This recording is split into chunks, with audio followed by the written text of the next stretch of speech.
Creo que la primera vez que escuché hablar del puente de Brooklyn era yo un niño y todas esas personas que siempre estaban en mi casa, amistades, era un medio muy familiar, muy amistoso, hablaban del puente de Brooklyn de Tarzán, de que el actor Johnny Weissmuller se había lanzado al puente de Brooklyn. Yo no sé si eso era verdad o si era leyenda. No, eso sí no puedo precisarlo. En ese tiempo escuchábamos hablar de Tarzán y era algo, era como quimérico, ¿no? Nadie podía ver a Tarzán, ni mucho menos, ¿no? Estaba prohibido, pero estaba prohibido Elvis Presley, Frank Sinatra, una buena cantidad de personas y de personajes, porque en este caso Tarzán era un personaje. Fue la primera vez que escuché hablar del puente de Brooklyn. Ya después no, ya después lo fui viendo en fotografías, ya después también lo vi en películas, cuando se permitieron poner películas americanas, se veía el puente de Brooklyn, sobre todo en esas películas nuevas que ponían en la televisión el sábado por la noche. No sé si eso ocurrirá todavía allá en Cuba. Pero bueno, era como algo muy lejano, ¿no? Muy alejado. Y, por supuesto, para mí era como quimérico, más que quimérico, imposible ver algún día el puente de Brooklyn, y sinceramente nunca me interesé tanto de eso. También recuerdo que ya cuando era ya una persona profesional, que hacíamos videos, había un amigo, Néstor, camarógrafo y director de fotografía de nosotros, que él un día llegó hablando del puente de Brooklyn y de las personas que trabajaban dando mantenimiento, un programa que habían puesto ya en la televisión acerca de toda esta cosa del puente de Brooklyn. Y bueno, me fui interesando por él, pero como les digo, nunca tuve esa idea como ver la Torre de Eiffel o el río Sena, quizás, o la ópera, el Palacio de la Ópera de Sydney, cosas que no he visto, ¿no? Pero sí me llamaban más la atención. Y un día de pronto me vi pasando por el puente de Brooklyn. Y no solo me vi pasando por el puente de Brooklyn una vez, sino muchas noches en la semana. Caminaba, o mejor dicho, transitaba yo en el metro hacia Brooklyn, precisamente, de regreso a donde vivía, y de ida casi siempre. El metro va por el metro que yo tomaba, el metro D, iba por la OA, por el puente de Manhattan, ya que en el puente de Brooklyn hace muchísimos años ya no pasan trenes. Y siempre cuando iba hacia Brooklyn, en la noche, recuerdo, a mi izquierda siempre veía el puente y un poquito más allá la Estatua de la Libertad. Y también me hacía recordar en ese momento a Martí, porque Martí, y aquí tengo una de estas revistas, como lo había hablado cuando le hablé de Coney Island, donde también se trataba sobre un artículo llamado, Crónicas Martianas, y aquí, se hablaba sobre el puente de Brooklyn, pero sobre el puente de Brooklyn, pero hablado por José Martí, ¿no? Martí era el que habló sobre esto. Y Martí, yo siempre que iba por la noche en el metro, para allá para Brooklyn, me ponía a pensar cuántas veces Martí caminaba por el puente con su sombrero, porque me imagino con el frío tenía que ponerse sombrero, y cuando pasaba una mujer hermosa, la miraba, hasta podía que la piropeara, ¿no? Me imaginé siempre a Martí con aquellos amigos cubanos, Fred Colombet, y ese Martí humano, ¿no? Ese Martí que es el que no nos enseñaron, pero es el Martí de verdad, porque Martí no podía estar las 24 horas del día pensando en hacer revolución y en la patria. La tenía presente, indudablemente, suponemos que la tenía presente, pero no estaba hablando de la patria y de la revolución las 24 horas del día, como existe ese Martí real, ese Martí de verdad, y ese Martí era el que yo siempre visualizaba en aquellas noches frías y cálidas desde el metro de Nueva York, camino hacia Coney Island, que era al lugar a donde yo iba.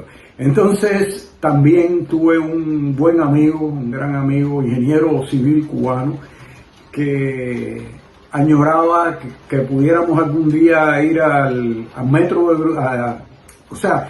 al puente de Brooklyn, que él me iba a enseñar los tornillos, bueno, todas esas definiciones como ingeniero civil, que lo asombraba a él que una obra de tantos años, ya de más de un siglo, fuera una obra tan gigantesca y se hubiera utilizado esa tecnología. Él conocía mucho de eso, pero yo realmente no conocía nada, pero siempre me embullé ahí con él. No coincidimos nunca en poder ir al puente de Brooklyn, a pesar de que estábamos, en un momento estuvimos los dos aquí en la ciudad de Nueva York, pero lamentablemente eso no pasó. Pero yo un día, recordándolo, porque nuestro amigo ya no está, me fui y traté de fotografiar todas esas cosas que él me hablaba, pero lo hice un poco al azar.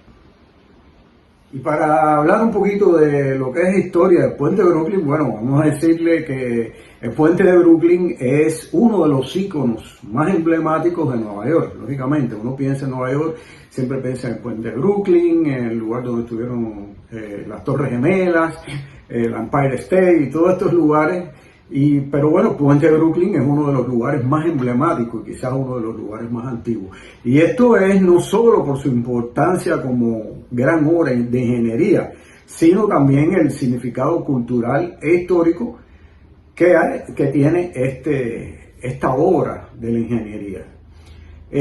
Vamos a decir que se inauguró ya en el año 1883 y fue el primer puente colgante de acero del mundo, cuando el acero era ya un material que empezaba a innovarse con él.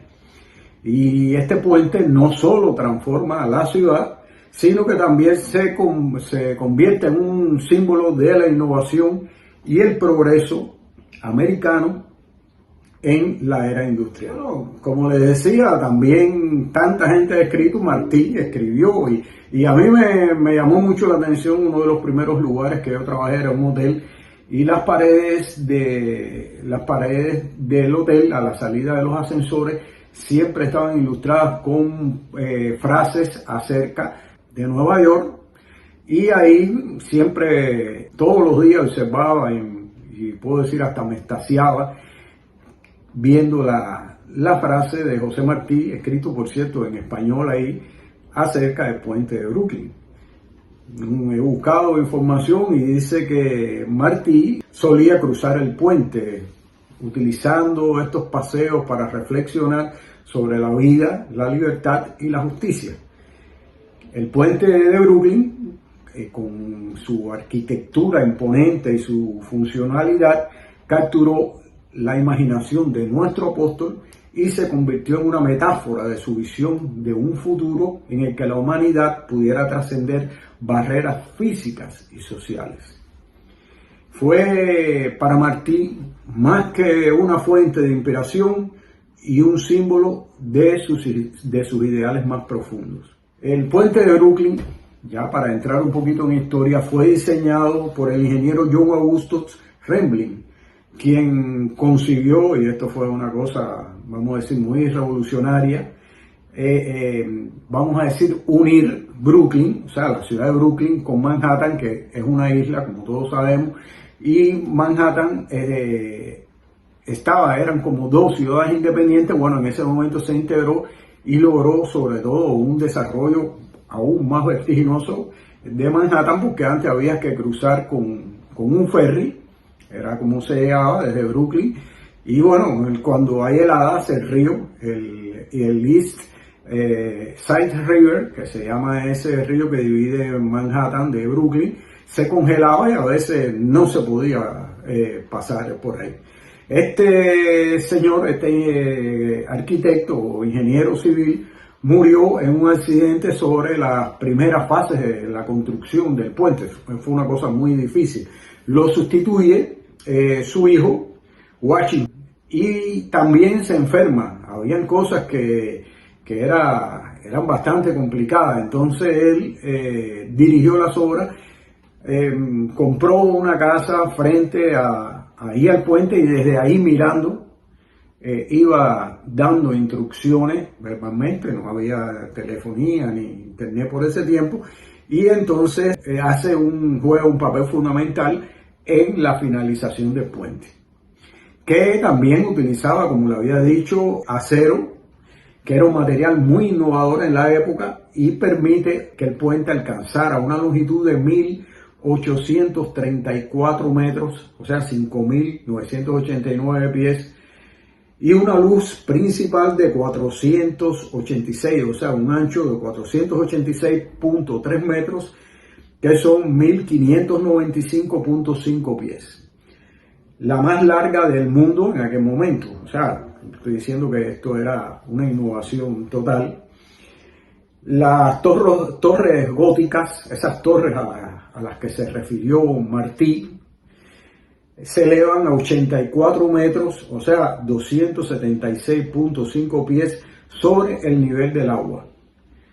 Estos son algunos de los aspectos del diseño. También cómo se entrelazaron los cables de acero para soportar la carga del puente. Y veamos que en ese tiempo no habían automóviles ni camiones, pero sí era muy interesante el transporte que pasaba, porque ya comenzaban a pasar trenes y coches de caballo.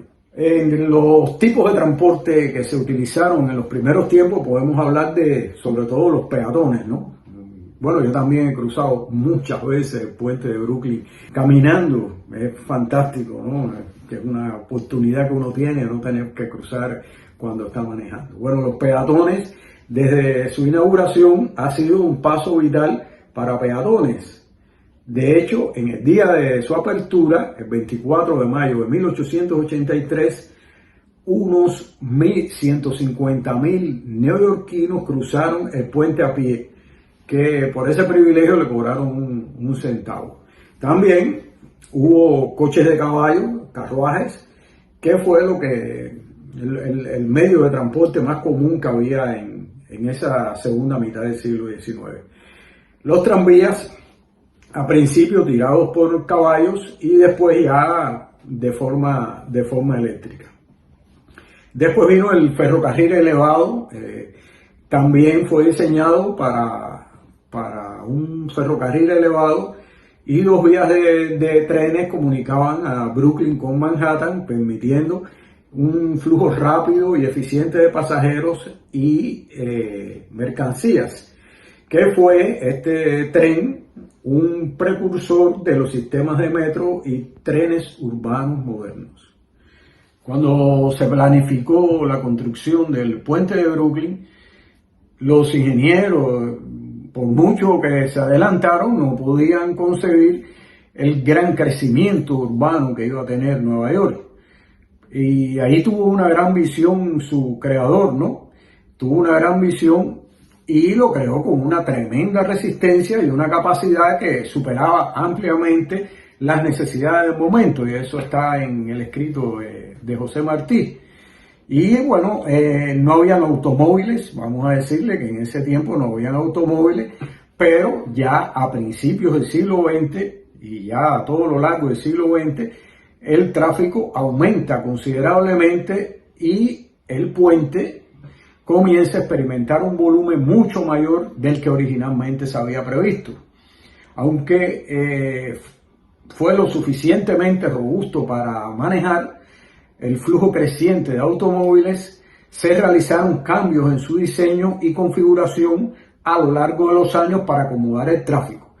Y ya en el año 1950 el ferrocarril elevado fue eliminado, por lo que permitió más espacio para el tráfico de vehículos.